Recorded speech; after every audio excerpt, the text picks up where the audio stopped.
On today's episode, we'll be talking to Megan McDougall, who is the owner, founder on Mindset on Mobility, an online mental performance training program. I'm Bruno, and this is The Battle Plan.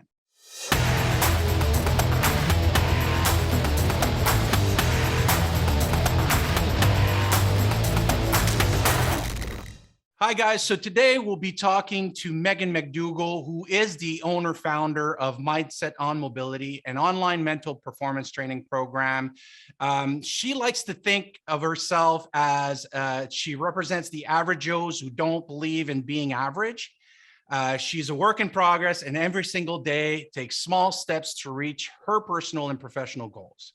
Her success is not measured in dollar figures, but in the connection with her own purpose and with those around her.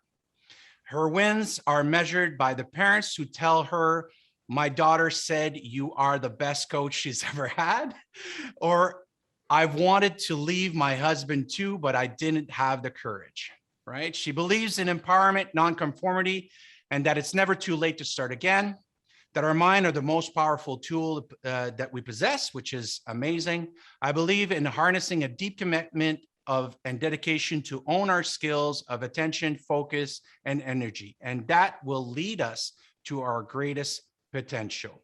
She says she also loves smoothies, dancing awkwardly in her kitchen, while incredibly competitive, which I have been a witness of. I will always greet you with a smile. Meg, welcome to The Battle Plan. Hi. Thanks for having me. I'm super excited to be here. So thank you. Thank you for coming, Meg, and for answering a call to be on The Battle Plan. And guys, we're just going to have a good time today. Me and Meg are very old friends. She used to train at my gym. We're close. And now that she lives in another city, it's such I'm actually pretty excited that we connected today because she's amazing. And then it's been too long since we chatted. So we might go off tangents here and we might get off rail, but we'll try to stay within the norms of the battle plan, the battle plan interviews and all these things. So Meg, why don't you tell us a little bit about yourself? Because I know that you're still serving in the forces, which is amazing. So tell us a little bit about yourself. Sure. So I'll start present and I'll sort of work backwards because I think that's laying out sort of what I've done with my life will help give a picture of who I am. So I'm coming up on my if you can believe it, 7th year in the Canadian Armed Forces, which is crazy. So my current job, I'm a personnel selection officer. That's what I've done for the last 7 years. Prior to that, I worked for the CAF as PSP, so as one of their fitness civilian employees.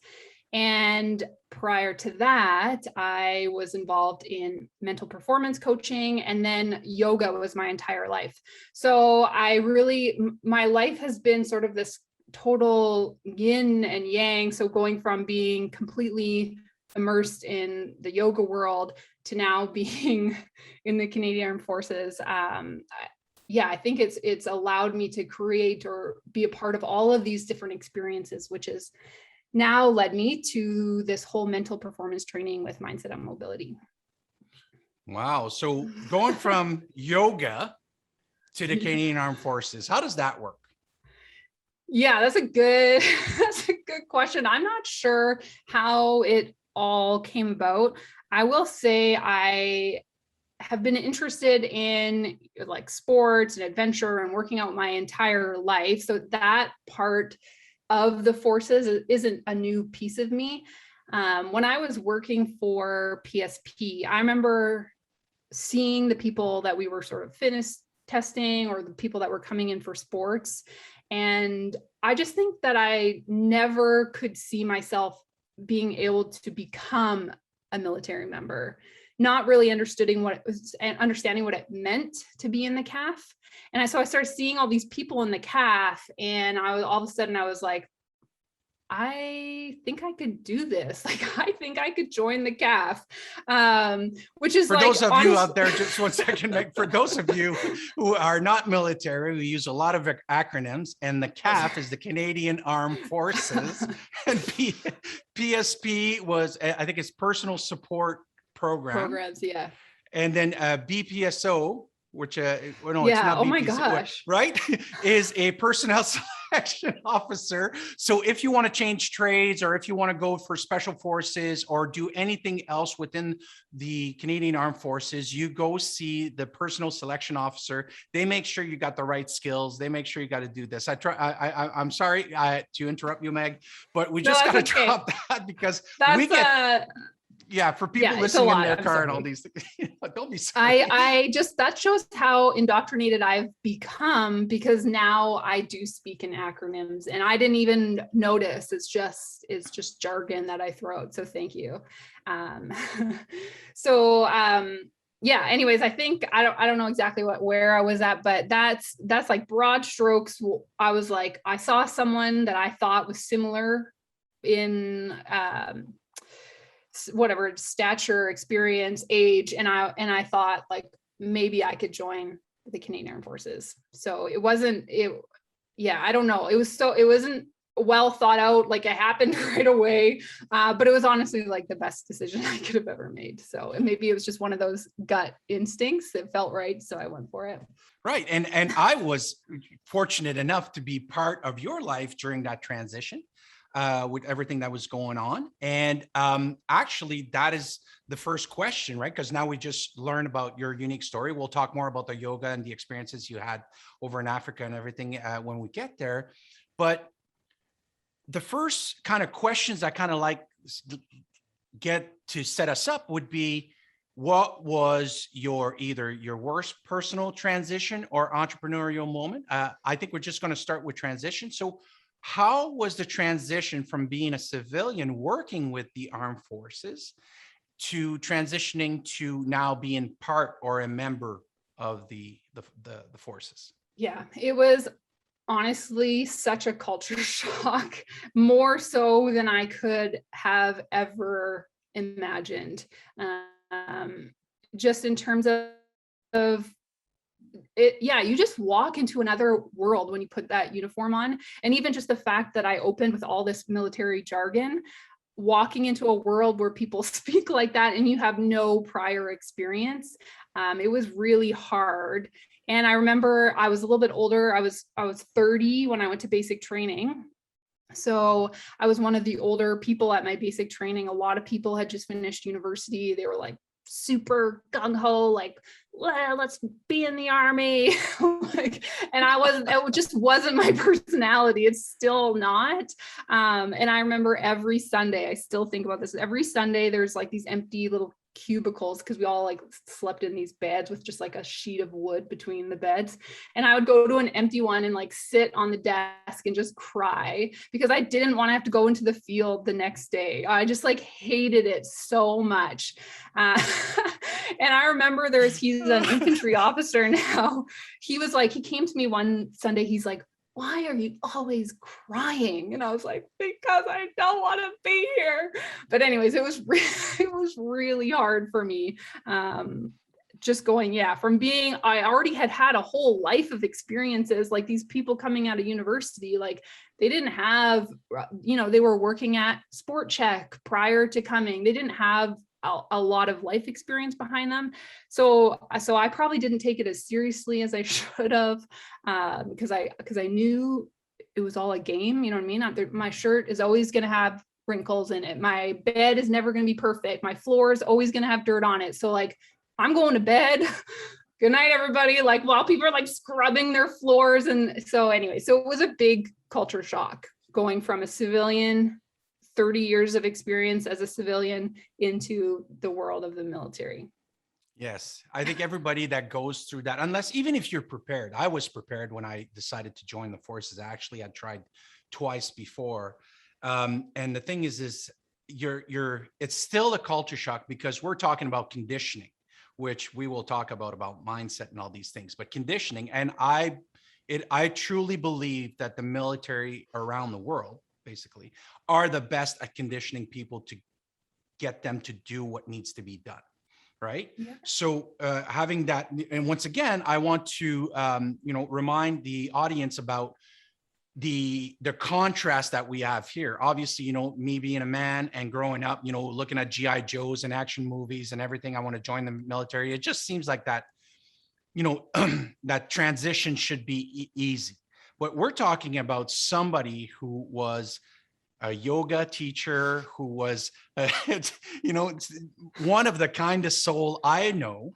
And now that you tell me, you know, about going crying on your desk and everything, and, you know, I don't want to be here, is so, I think is so powerful, because sometimes we make decisions, but the fact that you followed through and you continue, because you could have left at any time you wanted, right? Yeah. So why did you stay? I stayed honestly because I kept the bigger picture in mind. And while I was like, hey, like, I got to get to lunch today. I'm just going to get to my next meal. Okay. I'm going to get to dinner. So I broke it like that. So it wasn't like, oh my God, I have 2 more months left of this. But I knew that this was like a means to an end. I knew that once I got through this, I would go back to, you know, I have a desk job. I have not gone out to the field once. Like, I push paper, I work in the psychology branch. I knew that was on the other side of this. And even I remember our field exercise, like my final exercise, the sergeant gave me like the most ridiculous, it was, I don't even remember exactly what it was. Anyways, but I just remember him like poking me and laughing. He's like, you're going to use this in your job, eh? And I was like, no, I'm not. I'm going to be pushing papers. So it was like keeping the end in mind, but breaking things into small steps. I literally was like every morning, okay, I need to make it to lunch. And that's sort of how I did it. Well, in the coaching world, you were chunking things down, is basically, right? To make it through. Yeah. You know, evolutions, right? When we go on selections, when we go and do the tough things in the military, we talk about, let's just get to breakfast. Let's just get to lunch. Let's go. And that's for everybody. I think it's a very good thing. But you brought up now multiple times, you know, because I pay attention to language, with the end in mind. End in mind. What was the end in mind that you had at that time? Yeah. So the end in mind was a career that I was interested in. It was being able to go back, because something that drew me to the military was the ability to play sports again in a organized level, whether it be collegiate or higher. So I knew on the other side of this, I would be doing something that I liked, and that all of the benefits that would come with that. So that was the end in mind. So you wanted to be on a sports scholarship in the military. I love it. Yeah, and that's what I've done. That's exactly what you've done, because you went to China and you played for the nationals, right? For the military, CISM. Yeah, that's what they call it. Once again, another acronym. I'll let you say to people what that is. But so you've achieved that. You are now a personnel selection officer, a PSO, a BPSO based personnel selection officer. And are you happy with what you're doing? Are you fulfilled with that kind of role within the forces? Yeah, I mean, there's definitely, so right now I'm a UPSO. So I'm a unit personnel selection officer. And so I'm technically in charge of, because of lack of personnel, basically everything west of Thunder Bay, including the north, I'm in charge of right now. So I wouldn't say I'm fulfilled in my work, because I'm like so overwhelmed. There should be 4 people doing this job and it's just me. So I think if I had my counterparts like I'm supposed to, it would be a really great job, but it is very stressful. It's very stressful. Of course, like, you know, anything in the forces is stressful. And if everybody's understaffed and the job needs to be done anyway, that is one of the things that I found that differ when I left the forces, between the urgency of getting things done within the military and the urgency that kind of shows up in the civilian world. Not everywhere. I'm not generalizing here. I'm just, that is an observation that I found, that, you know, everybody is held at a higher standing within the forces. And, you know, if you're anybody that has any personal pride, you don't want to be that guy or that girl, right? That keeps the team back, Yeah. that, is, that person that keeps everybody back, or is not putting up, their full work, is not, like Jocko says, extreme ownership, right? We own Yeah. my position. This is what I own. This is what I'm responsible for. And I need to do that. Would you agree? Yeah. Yeah, no, I 100% agree with that. And I do feel like I'm the type of person who doesn't like to let people down. So then I become, a workaholic, or I'm working till 9 o'clock to try to hold myself to that higher standard, because I am in a, important job. And yeah, it is tough. There is a lot of pressure, but just, it is what it is. It's Well, not gonna people's be career forever. depends on you, is what it is. Yeah. I don't want Yeah, to put that essentially. added pressure on, but it's basically this, right? I've Yeah. met a couple of, personnel selection officers throughout my 15 years in the forces, obviously with everything that I've done.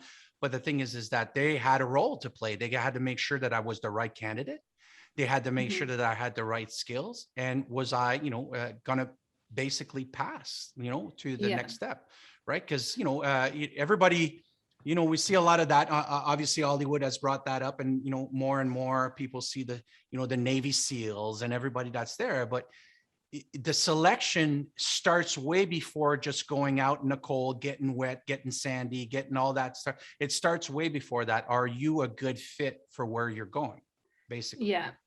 And really, like that, I was working with military members when I was in Esquimalt, but so now I'm in recruiting. So it's civilian people that we're recruiting. And there's an added layer to that, because when you're working with military members, you have a whole purse file. You have a whole file, a purse file, which is like this biographical history on this person since they've come in. They've been screened. We have a certain level of assurance with them. Obviously, that's not the case with everybody, but with civilians, there's so many more unknowns. And it's like, am I willing to take the chance to let this person in based off of all these reasons? So I deal with like a lot with the criminal code. I deal a lot with, like white supremacy, and sort of making the call on whether or not we are going to trust someone coming in.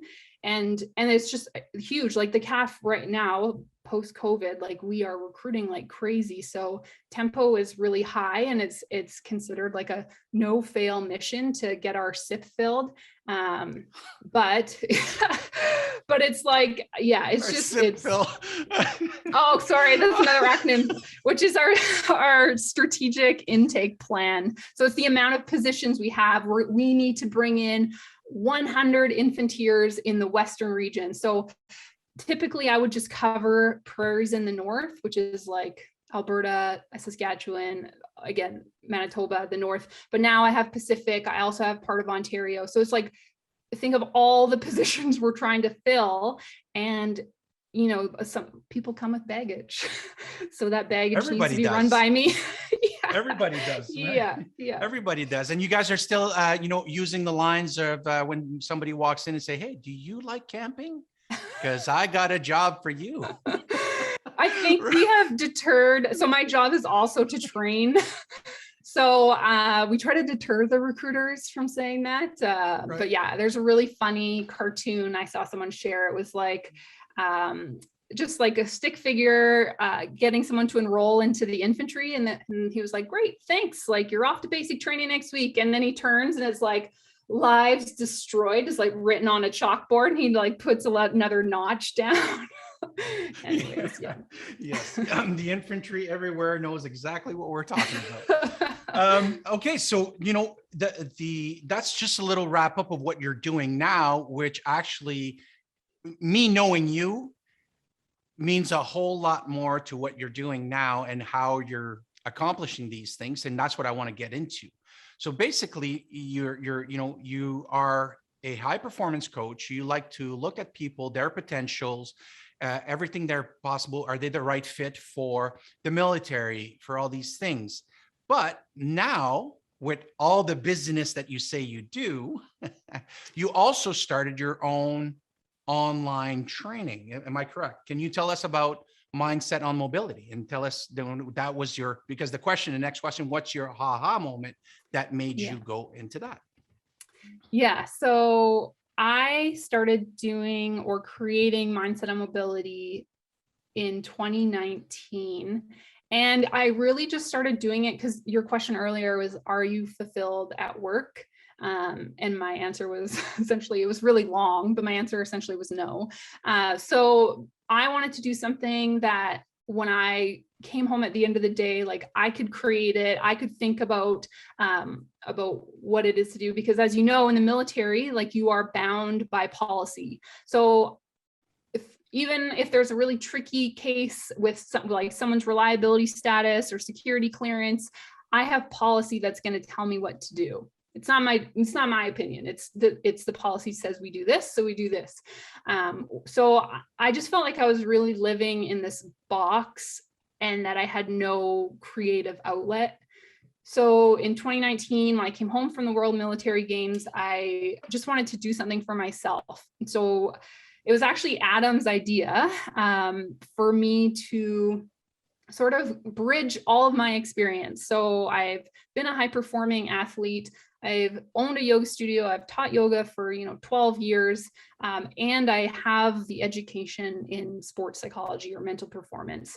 So it was really just bringing all of everything that I was good at and creating something that I thought would be helpful to people. So it really started out as I just like wanted something to feel creative, to build something, and then it slowly has just like sort of snowballed, and it's become it. But it's fun. Like I enjoy coming home. I enjoy creating content. I enjoy putting things into it, even if it doesn't turn into a full-time my whole life. It's just I'm happiest when I'm doing those three things: yoga, mental performance, and sports. And so I just brought them all together.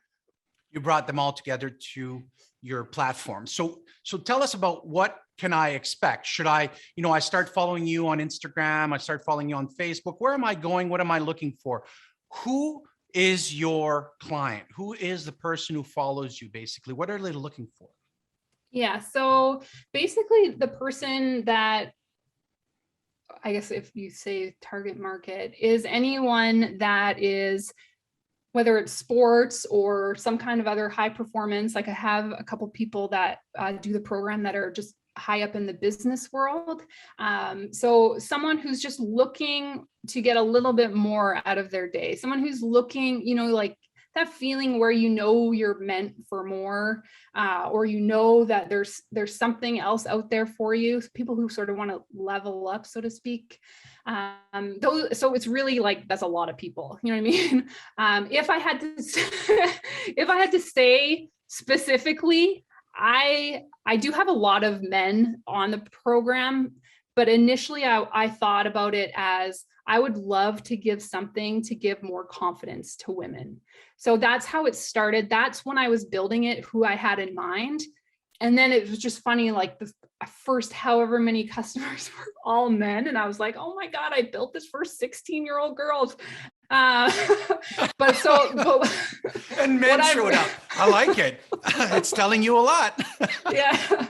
But then I realized how really anyone can benefit from it. So what you can expect, the main program is really it's around sports. So I talk about examples of sports a lot. I talk about my life in sports, and it's 16 weeks, which is a long time. It's an online course, or is it a webinar, or what is it? It's an online course. So it's a self-paced course, but this is my little niche, is that instead of sitting and sort of like staring at a PowerPoint, you do a yoga class or you do a mobility practice. And then I teach you about sports psychology or mental performance. And then, so there's a lot of like questioning and like time for reflection. And one of the reasons why I wanted to do it this way is because Adam used to be subscribed to something called ROMWOD. Essentially, it's yoga. They've tricked a bunch of CrossFitters into thinking that they're not doing yoga, but they're doing yoga. And And I used to watch him do this, and he would just sort of like scroll Instagram as he was doing these poses. And I was like, what a waste of time. Like, you could be learning something in that time. So that's where everything sort of started to fall together. So there's one big course, that's 16 weeks. And then what I learned is that's a lot for people to chew off right away. So we did a smaller like 15-day course on mindfulness, no mobility. And it's really mostly about becoming like present, breath awareness, focus, like really foundational mental performance skills. And then the big course has, you know, your visualization, your resiliency, your goal setting, your distraction control plans, like everything that you would expect if you saw a sports psychologist. Does that make sense? Yeah, it does. It does. I just love listening to what you're saying, because the thing is that you said, I created this course with these 16-year-old girls in mind, and then all these men showed up. You know what? That is always what happens. You build it, they'll show up, right? It's one of those things we have. It's okay to have a vision, but you need to be able to adapt. Now, when I had my gym, people don't know this, but it was a CrossFit gym, as everybody knows. It's 75% of my clients were women, right? Because I wanted to empower people, and those were the people that were showing up, right? And you just serve who you need to serve and who it's going to belong to. Basically, you're just putting out your knowledge outside there and everything. And it's good that you created that. What were kind of some of the first things that did you make up a plan? Did you kind of once again started with the vision in mind and then reverse engineered? What are some of the pitfalls that you fell into, kind of the challenge right off the bat, or did you just show up? You had a course online? What happened? Tell us No, about I had a lot of pitfalls. So I did write everything out. I drew out how I wanted the website to be. I had already taken, just for my own interest, a web design course when I lived in Victoria. So I had a lot of, I think it's called like, framing, where you basically write everything that you want. You write your full marketing plan, you write all your ideas. And then I took it to a web designer in Calgary. And that was my first mistake. So my first mistake was I had narrowed it down to 2, and there was one, I guess I just got sold by the salesman. And I ended up and eventually giving a lot of money to, kind of like dragged me along for well over a year. I dumped a ton of money. He ended up creating something. He never met any deadline. He was like, yep, we'll get this done in a couple months. And then it was like, okay, July 1st, we'll be ready to go. And I was like, okay, I'm going to start telling people. He's like, yep, tell people. July 1st comes and goes. No, and then I would try calling him, and he would just ghost me for weeks. So then it went on and on and on and on like that. Finally, I got a website up and running, but it was awful. So I don't know, you know Sergey. Sergey, he used to date Christine at the gym. Do you Russian guy? Oh, yes. Yeah. Are we dropping names? Is this going to be good or bad? This is good. So Sergey wrote me, and I don't know Sergey that well. I know him through Christine. We did the New Year's Eve workout. Went far. Wow, you went far. I was like, Sergey. Yes, of course. I know Christine. What, you mean one of my coaches? Yeah. Okay. Yeah, absolutely. Yeah. Okay. So Sergey, who's someone I know just through acquaintances in the military, he writes me on Facebook one day, and he was like, Meg, your website is awful. He said, I can see you're putting a lot of work into this. Call me. I'm going to help you build a website. So honestly, I don't even want to tell you how much money I dumped into this person in Calgary. I can tell you I got you beat. I got you beat. I can guarantee you I got you beat. Yeah, it's really frustrating to think that because I had already committed so much money. I was like, no, I'm going to see this through. And my like stubbornness gotten in the way, or my ability to like believe him every time. I felt like I was in like a battered relationship. I was like, no, he's going to change. And then he just never did.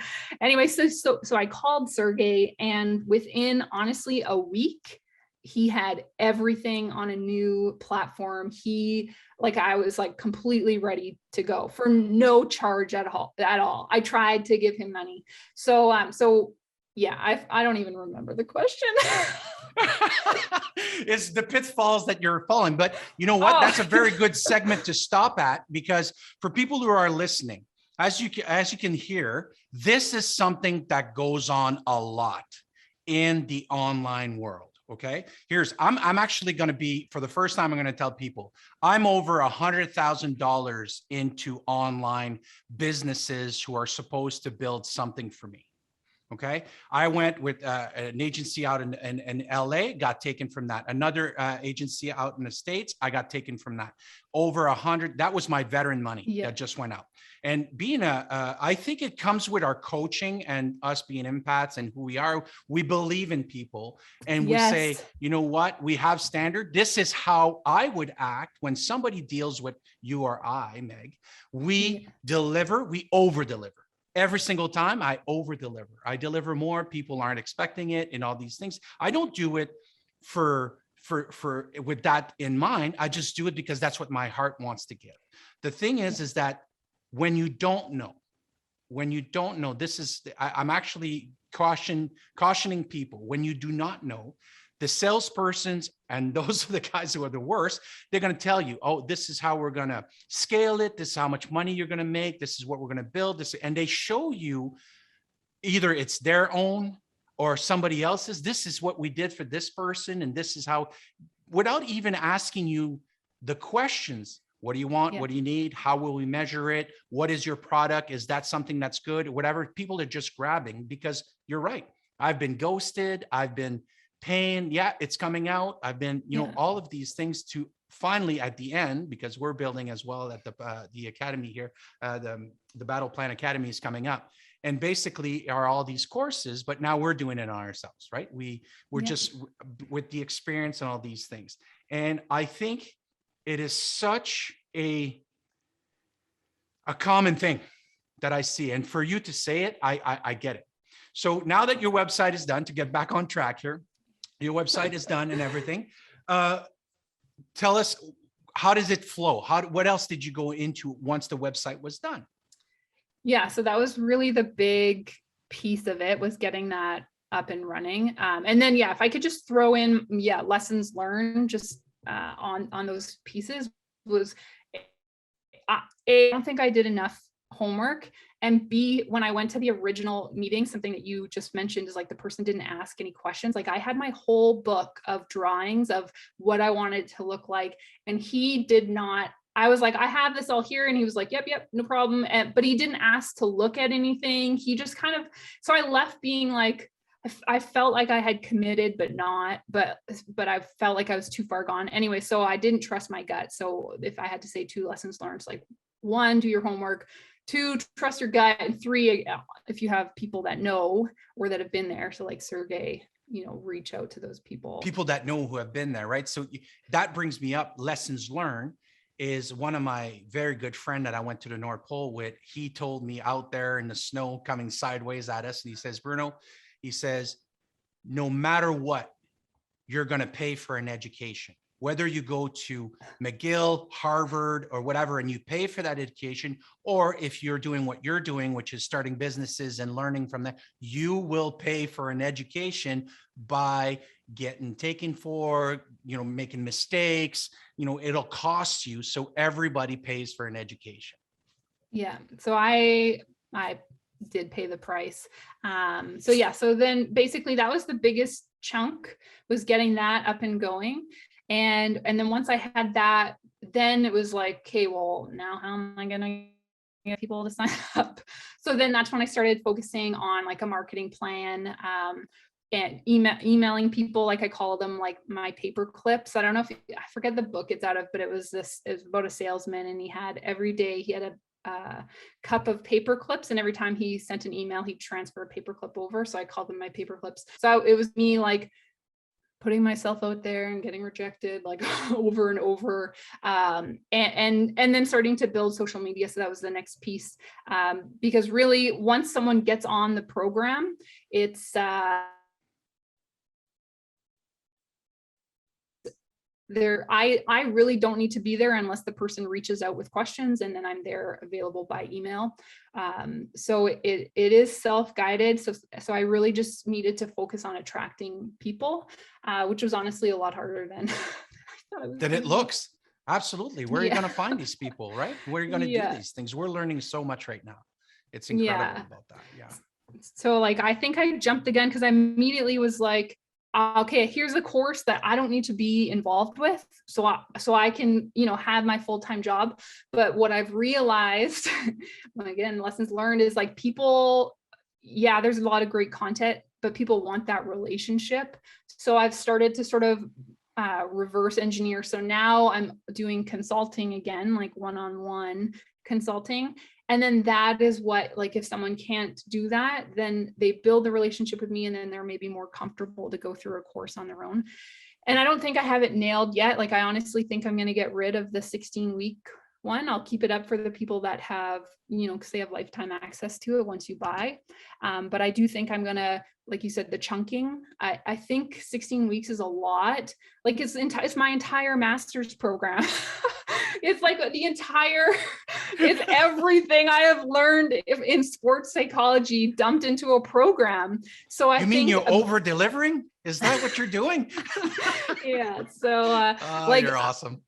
Yeah, there's a ex UFC fighter. I won't say his name, but he's on the program, and he wrote me, and he was like, when his first couple weeks, he's like, all you're charging is whatever I was charging at the time. I've increased my prices. He's like, you need to charge way more for this program. And even now I've upped my pricing. But if you think of, like, yeah, the cost of getting a coach, what that is per hour, like the cost of my education, it's literally a sports psychology program. So my next plan is I'm going to change and sort of chunk it. And I think, again, I'm always trying to think, like, what could be useful to people to learn from this is, like, I think knowing when to pivot.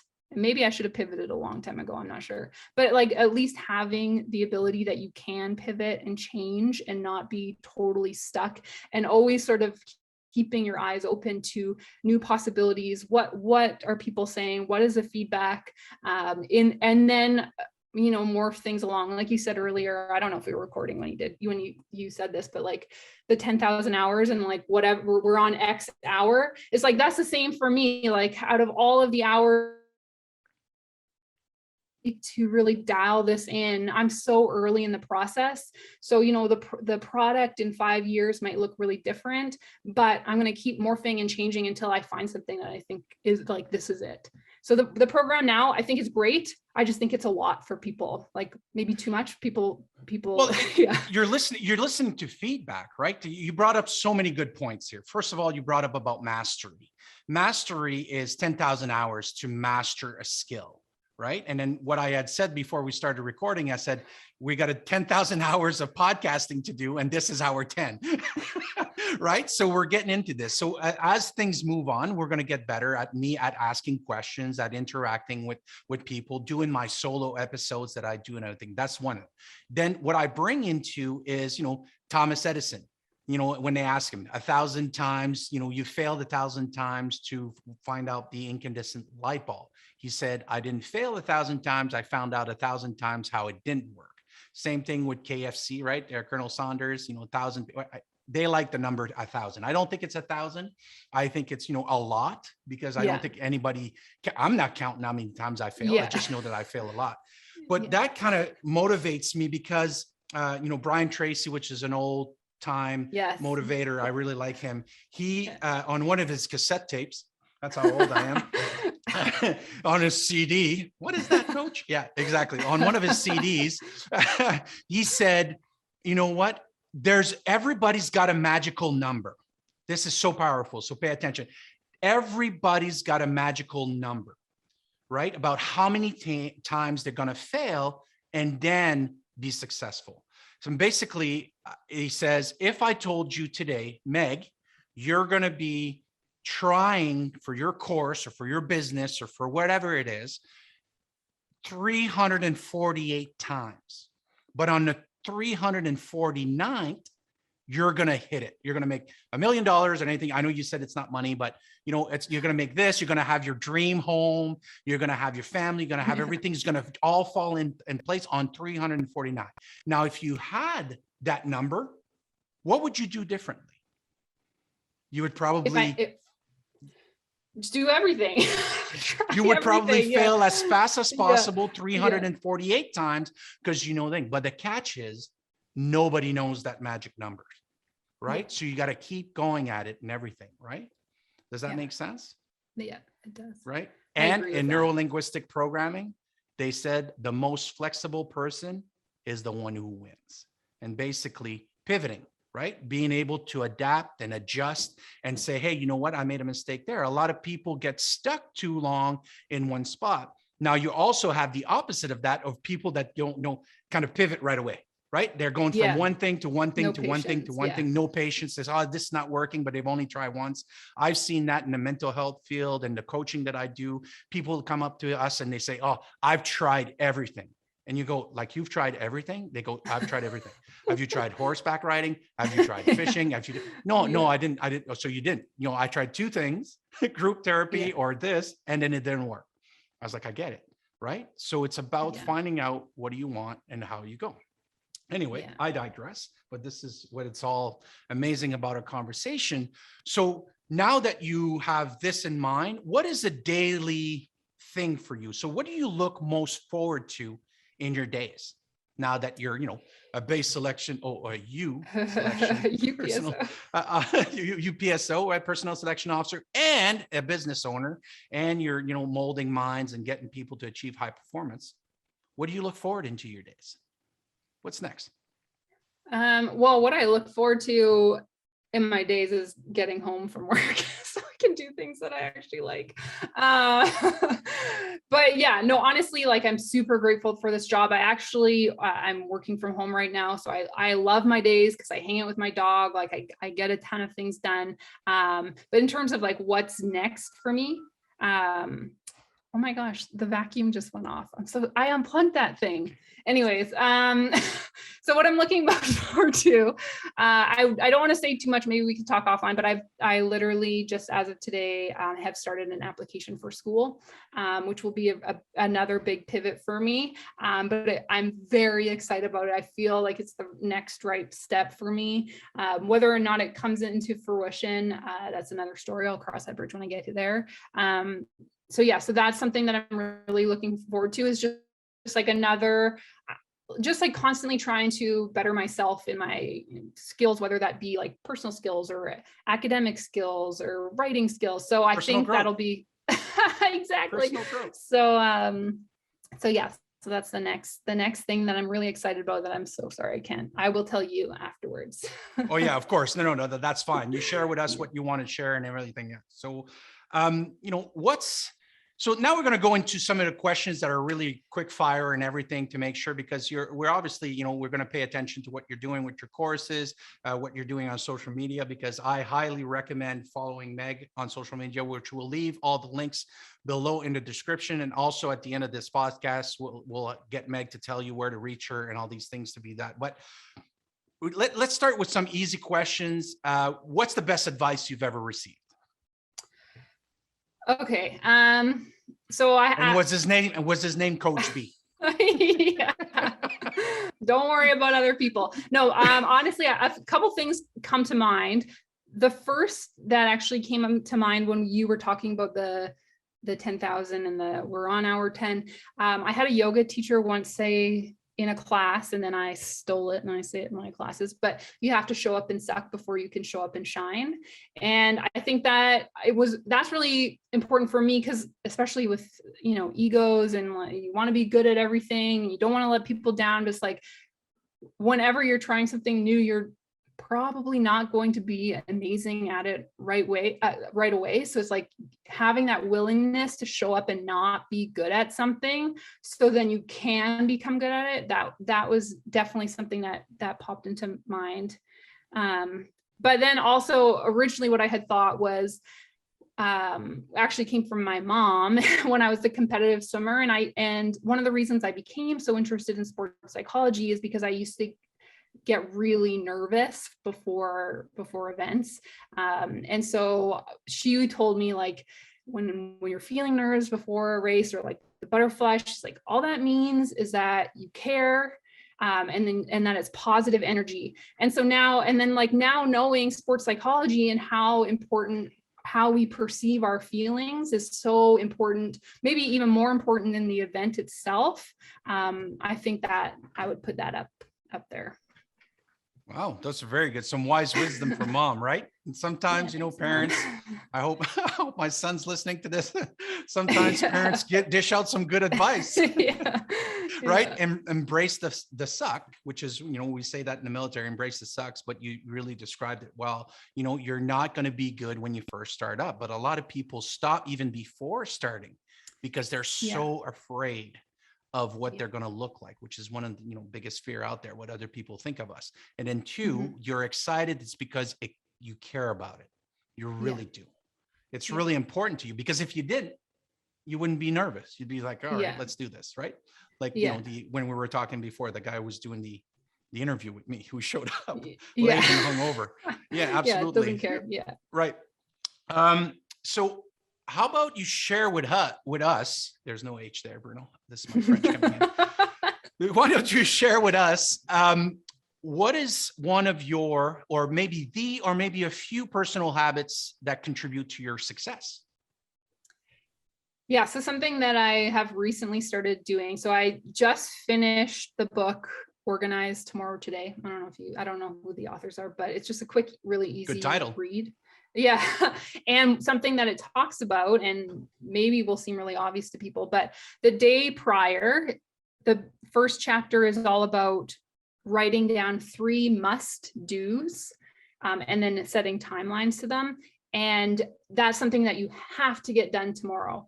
And why I have found that so useful is, like I said, I have an incredibly busy job. Usually my to-do list is an entire page long. And what I would do is I'm like, okay, I'm just going to pick off a few easy things. You know what I mean? I'm just going to get this list down. And then my big important things that I needed to be doing, I would be writing it on the to-do list the next day. So I found that it has been really helpful for me, even just feeling like more accomplished at the end of the day. It's like, okay, like I've done my 3 must-dos today. Everything else was just gravy. So, and then it's like, you have your 3 musts, and then there's like one that you start. It's like, out of those 3, one has to get done. That's the first thing that you're going to work on. So it sounds really simple, but it's been so helpful for me because I love checking things off my to-do list. So if there's an easy thing, I'm going to grab it so I can get that little dopamine hit. Like, yes. But so that's something that I think helps contribute to me trying to stay on top of work. So doing a to-do list before, and then I just want, because you cut out there a little bit, but I just want to make sure that people know. So do you do the hardest one first or the easy ones first to get you going, depending on that day? Because you said your 3 must-dos, right? And Mark Twain says, if your job in the day is to eat a frog, do it first thing in the morning. Yeah. So I have my whole to-do list, but I specifically write out 3 musts, and I choose the one, and I got this from Tom Campbell, PSP Victoria, the one that is going to explode first. Is he still around? Yeah, he's in the military.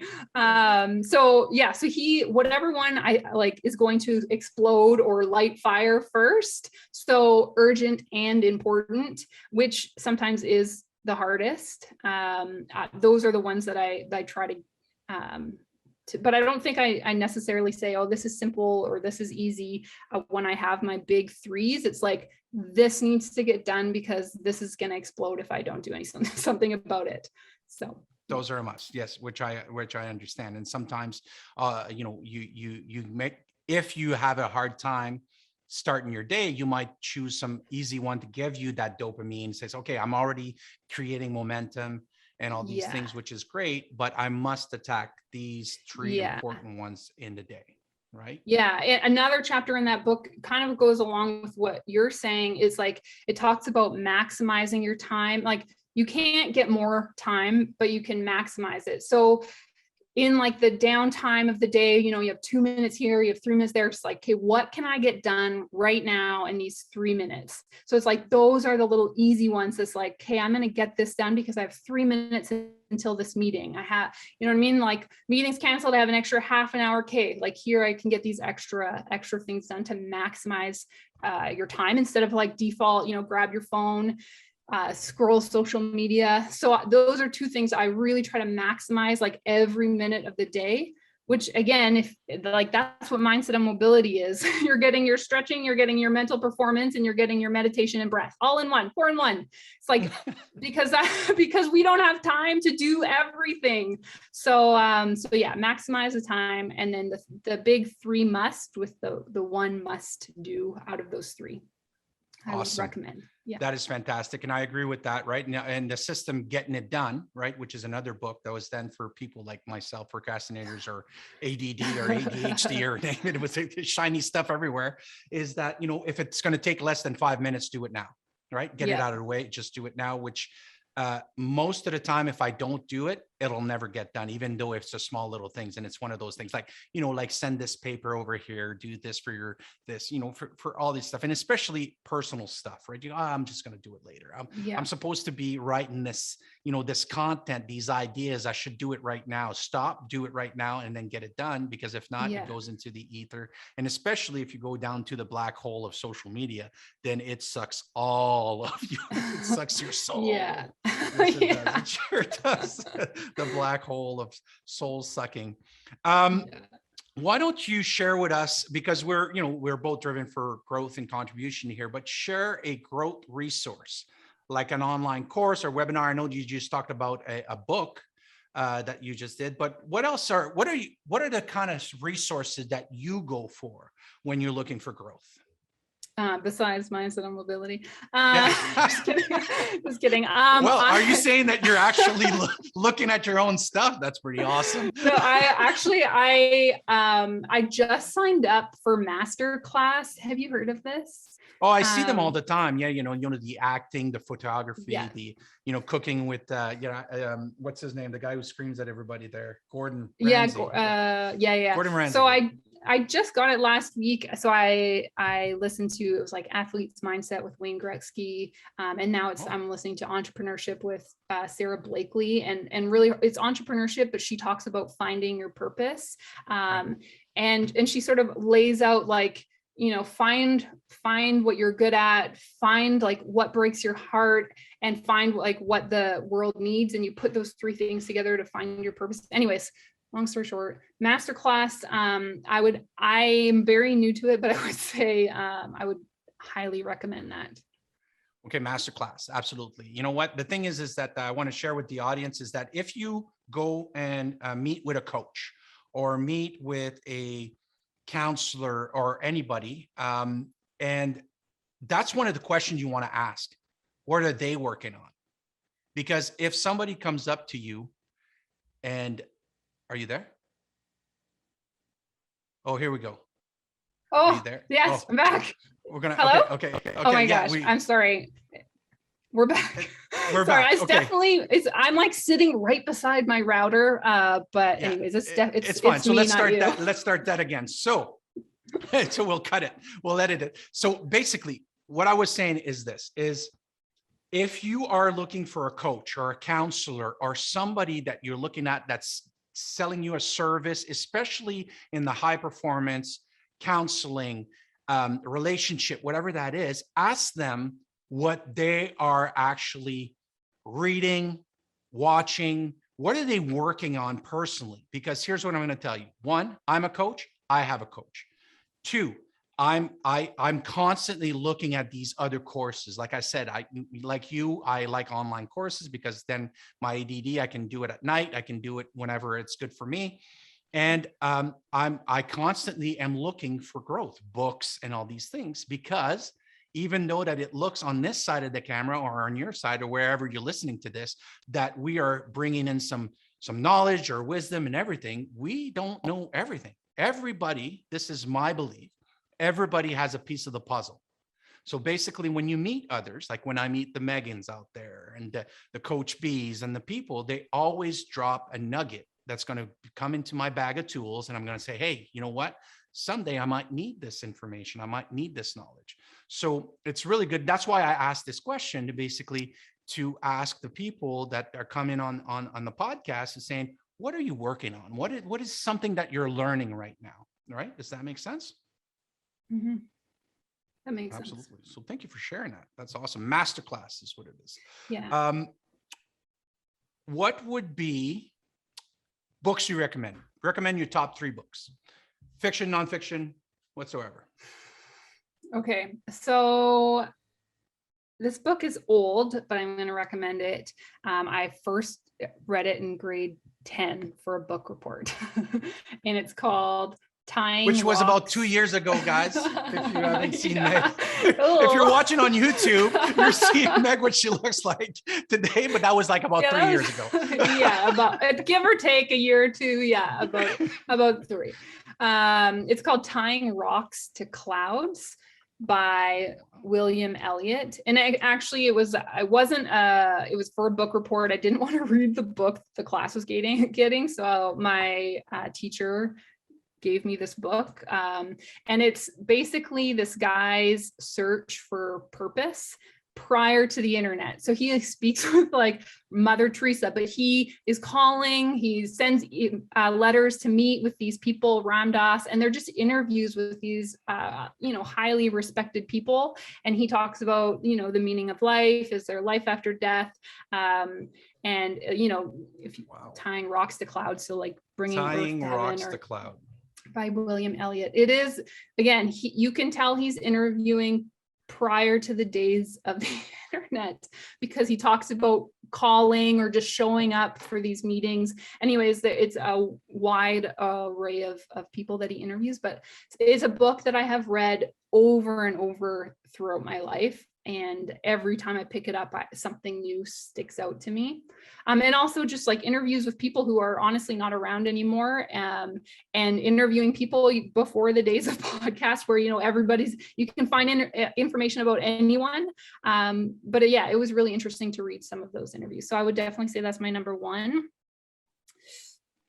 Number 2, I would have to say any book.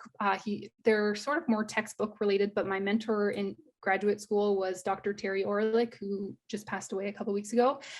So any book by him, I would say, are life-changing. I believe so much in what Terry did as a mental performance consultant, and really what he was putting out into the world, in terms of like our focus is our foundation, enjoying the simple joys, like everything that he brought as a consultant. I think anyone would get something out of his books.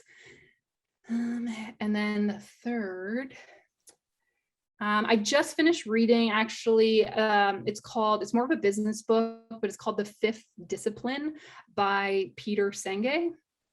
So, and basically if you're not into business, you probably won't like it. But it talks about, personal mastery, accountability, leadership, and how you can apply that into a business world. It talks a lot about like identifying where you are now, your current reality, like where you want to be, and sort of the creative tension that creates between those two, and how to bring that elastic sort of closer together. And then a lot of systems thinking. So anyways, it's quite thick. So it's not like something you're going to like sit down and read cover to cover, but if you're interested in business, I would look at that. Oh, that's awesome. Those were like 3 really good books. I'm actually going to go get Tying Rocks to Cloud, probably on audiobook if they have it, and listen to that, because it sounds really, all of them sounded really interesting. The last one you said about business, to me, if you were telling me that those subject, when you did tell me, I said, no, actually that's for life. It's, yeah, it is very applicable to your life and to leadership, but a lot of it, you can get a lot out of it, but there's definitely sections. It's like the examples are all from corporations and what this leader did in this situation. So yeah. Great. Awesome. All right. We're coming to the end. So last questions here. Favorite movie? Okay. So I feel like every question Every question I have a long drawn out answer. I don't know if I have a favorite movie. I actually asked Adam this. I was like, do I have a favorite movie? He's like, well, you quote Dumb and Dumber a lot. I'm going to say Dumb and Dumber. I actually haven't watched it in years, but I quote it all of the time. I'm always quoting Dumb and Dumber. I love Jim Carrey. I love the silliness of it. I know I probably would roll my eyes at it if I watched it today, but the quote still stands, so it still works. So I'm gonna say Dumb and Dumber. Dumb and Dumber. The thing is that a lot of people, because sometimes we remember quotes from movies because they wake something up in us, or they're too easy. Like I'm gonna tell you, I say a lot of Ron Burgundy, Anchorman. Like we use a lot of these ones, right? And all these things. But the thing is that, yeah, it's a good movie, but it's not my favorite movie, right? Does that make sense? So we use kind of like these things, but Dumb and Dumber is a funny movie. It shows you all these things, but that is pretty awesome. Sorry, it's not very, not deep. But no, the silly. reason why I ask these questions about the books and the movies is to show that we're all human, and we don't need to be constantly all the time on what we're doing. I think this is a myth on social media that gets represented a lot, would be that people that, the Gary Vaynerchuks, the Tony Robbins, and all these people that are out there are constantly on, and it's just not sustainable. It's not true. Right. And actually, when I was asking, I asked people about their favorite book. When I was at an event, I met somebody that was pretty prominent, and they asked me, what books am I reading right now? And I was, being in the setting of the event, I was like business-like, it was, corporate, it was like a whole bunch of stuff. So I kind of came up with a couple of things, and he goes, any fiction? And I'm going, what? Any fiction? Are you reading any fiction? And I'm like, no. He said, you should. You got to give your brain a break. You can't be on all the time. So he says, look at some of the fiction books, which I like, kind of fantasy and, spy stuff and all these things, which is great sometimes to kind of change the pace a little bit, because if we're driven, right, and we're looking for growth all the time, and we're looking for this, we might get stuck into that, into that kind of mind frame, right? That, we got to go, because somebody, especially when we served in the military, somebody somewhere is training harder than you, or you've been in sport or something, right? And you're like, oh, I don't want to be that guy. But that's not true. There is a time for rest, and knowing this about this rest, active recovery is important. It's part of the training. It's part of what's going to get you to the next level. Yeah. Would you agree? Agreed. I agree with that. Agreed. All right. Because you can't be serious all the time. No. And that's why I love to laugh. And so I think I would say that's why I that movie comes to mind, because every time I say a quote, like if no one else is laughing, like I'm laughing at it. So yeah, but if I had to be serious, my second choice that just came to mind, I would say, is like Hotel Rwanda, which is a very serious movie about a serious issue. But I do I try not to be on all the time, but I usually am, to be honest. I like reading fiction would be like a reward if I have nothing else going on. Right. Yeah. Totally. Yeah. Absolutely. And that's what it is. It's a reward for doing all the hard work, right? Yeah. Does that make sense? Yeah. Okay. So before we give everybody where to reach you and all these things and all that, I'm going to give you the opportunity right here to drop some wisdom. Anything else that people should, kind of pay attention, comes up for you that you want to say, your soul is screaming, says people need to hear this right now. No pressure. Yeah, that's a lot of pressure.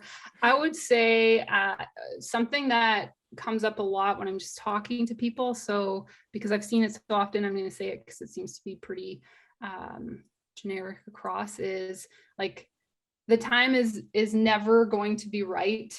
You will probably never feel 100% prepared. Nothing will ever be perfect. But whatever it is that you want to do with your life, like, do it anyway, despite not feeling ready, despite not having the degrees, despite not having, fill in the blank, whatever it is. Because if you continue waiting and waiting and waiting, like, I just think life will pass you by. And then, 20 years from now, 30 years from now, 40 years from now, you're going to look back and be like, oh, I should have done this, or I like think about what could have been. So that's what I would say. Whatever it is that you're thinking about that you feel is right in your life, the timing will never be perfect. So do it anyway. I think that's golden nugget right there, people. Golden nugget right there. Absolutely right. I should have done this. I should have done this. I should have done this. And they should all over themselves because of that. And nothing gets done. They never get there. Right. Les Brown, as you can see, I listen to a lot of CDs and cassettes. But Les Brown says, he asks a question. He says, what's the most expensive places in the world? And people say, it's Beverly Hills, it's, Vancouver, Hong Kong, all these things. And he goes, no, it's the cemetery. Because the cemetery is where all the great inventions, the great books, the great services that didn't get invented, that didn't get brought to market, that didn't get accomplished, go to die. That's the most expensive place. And I truly believe that. A coach that I was following when I first started coaching. I was in the fitness industry for 30 years, was Coach Twist Fitness, I think it was. I don't know if you remember that. He used to train the Canucks and everybody. And I paid attention to him. He says, I'm going to show you everything that I know, because when I die, if I haven't shown you, it's going to die with me, right? It's going to be lost forever.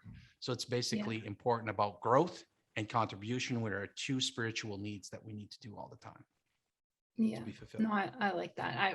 I just think like Terry Orlick, so my mentor in university who recently passed away, someone said to me, and I was like such a compliment, and they were like, you are a part of his legacy. It's just like everything that he has passed down to me, the opportunities he's given me, like I am living out part of my life because of what he has passed down to me. Yeah. So.